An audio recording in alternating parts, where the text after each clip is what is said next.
We retrospectively reviewed hospitalization data from the national inpatient sample for all hospitalizations in the database from 2014 to 2017, where a patient underwent either an open or surgical mitral valve repair, and compared it with transcatheter mitral valve repair.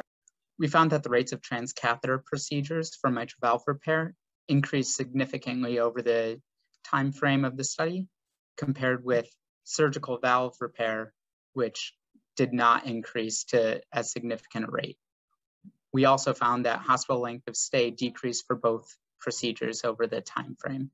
We anticipate in the coming years that the volume of transcatheter mitral valve repair will increase even further, given the results of the recent COAPT trial.